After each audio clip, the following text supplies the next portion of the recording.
اهلا بكم حبايبي، ازيكم عاملين ايه؟ معلش انا اتاخرت عليكم عشان كنت تعبانه شويه. النهارده هنعمل روتين حلو ان شاء الله يعجبكم.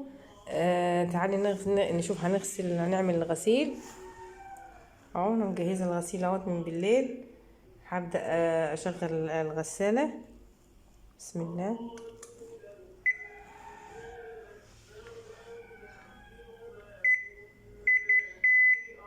على المستوى الاخير 12 دقيقه، شطفه مره واحده.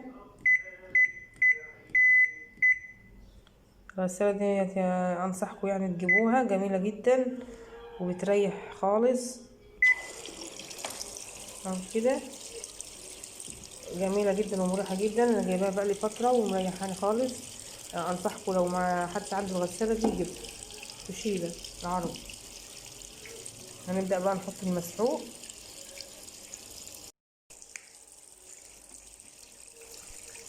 اهو حبايبي نبدأ نحط المسحوق بقى على حسب نوع المسحوق اللي عندك. انا هحط 3 كوبايات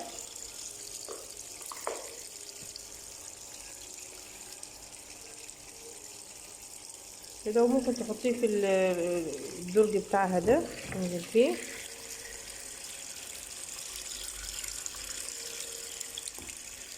عادي، بس انا بحط يعني هنا او هنا مش مشكلة كده بقى. ونسيبها تشتغل وتعالوا مع بعض نشوف هنعمل ايه. حبايبي الغسالة كده بطلت، خلاص غسلت وشطفت وجففت ما شاء الله. بقول لكم الغسالة دي حابة اكلمكم عنها شوية عشان اللي مش عنده اتمنى انه يجيبها يعني وياخد فايدتها منها. فهي كده خلصت ما شاء الله، والغسيل بيبقى زي الفل. دي حاجات فواتح كده، مش كلها غامقة.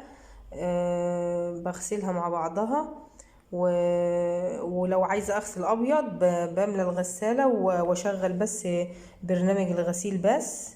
يعني اغسل بس مستوى المية لحد الاخر على حسب كمية الغسيل اللي انت حطاها، واشغل غسيل واتك ستارت هنا واسيبه منقوع شوية، يعني ياخد لفة كده واسيبه منقوع شوية. حابة تكملي دورة الغسيل كلها مفيش مشكلة. لو الغسيل بتاعك يعني مش عايزة تنقعيه. وفي حاجة كمان ميزة فيها انها بتاخد اي مسحوق، يعني تستخدمي ليها اي مسحوق. مش شرط اوتوماتيك ولا حاجة. انا بجيب مسحوق جميل جدا وسعره مرتاح. هو بيتجاب بالشكارة كده، شكارة 10 كيلو، اسمه نوري. هبقى اصوره لكم برضو وانزله لكم معاه. جميل جدا.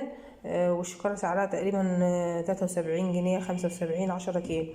وبحطه في علبة عندي كده حبايبي، او المسحوق اللي انا بقول لكم عليه، وريحته جميله جدا. وبحطه في علبه عندي كده. كنت جايبه مره مسحوق اوكسي وحطيت وفضيت وبقيت احط فيها المسحوق على طول. فدي بتبقى جميله جدا، انا بستعملها من زمان. والغساله دي بقى زي ما قلت لكم ميزتها انها بتاخد اي مسحوق وبتفتحها في اي وقت. يعني مثلا انا شغلت البرنامج ونسيت حاجه مثلا اضيفها في الغسيل، بلوزة بتاعت بنتي ولا اي حاجة، افتح واحطها عادي مفيش اي مشكلة. مش زي الاوتوماتيك الكاملة اللي تشغلي البرنامج ما تعرفيش تفتحيه تاني. هي زي ما قلت لكم اسمها توشيبا.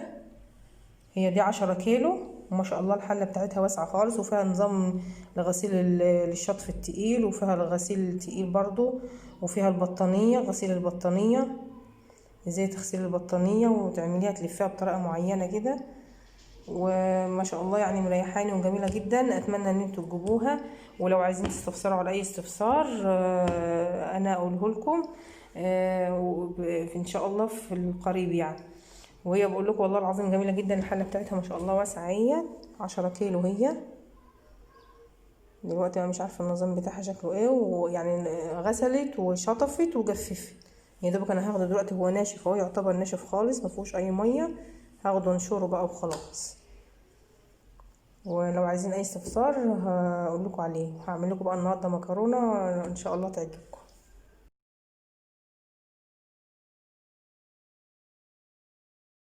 حبايبي. بعد ما خلصنا غسيل واتكلمنا عن الغساله، هعمل لكم مكرونه بقى مسلوقه. انا عملت لكم نوعين مكرونه قبل كده، المكرونه اللي هي المبكبكه دي، والمكرونه المحمره. هعمل لكم النهارده المسلوقه بقى، واقول لكم سر حاجه انا بضيفها كده بيخلي طعمها جميل جدا. دي ميه وفيها ملح، معلقه ملح وشويه زيت. الميه غليت اهيت بقى، هبدا اضيف المكرونه اللي انت عايزاها.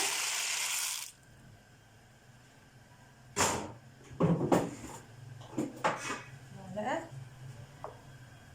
واول ما تبدا تغلي نوطي عليه لحد ما تتسلق بقى، ونيجي نعمل الصلصه. هوريها لكم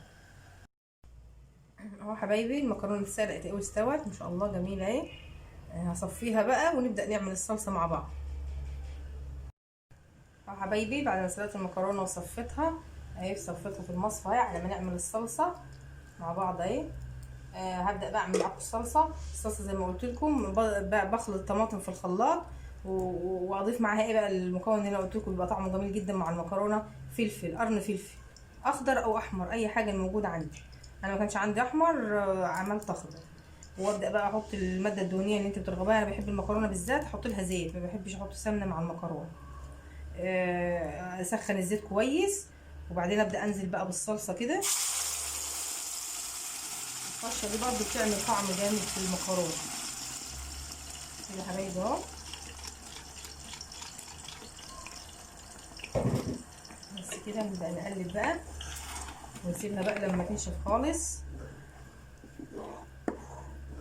وبعد كده نبدا نضيف المكرونه نشوف هنوصل للمرحله ازاي واوريها لكم. نضيف بقى ايه للصلصه ديت ملح وفلفل وكمون بس. انا بكتر شويه الكمون والفلفل بتبقى طعمها جميل جدا. ابدا احط بقى الملح والفلفل والكمون واقلب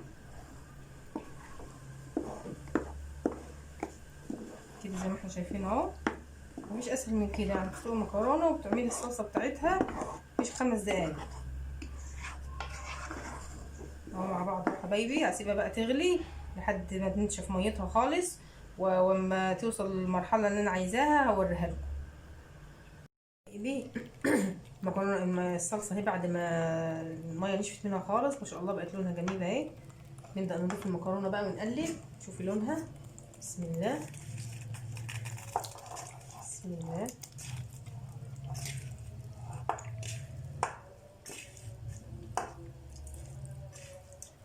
اهو حبايبي واحده واحده اهو.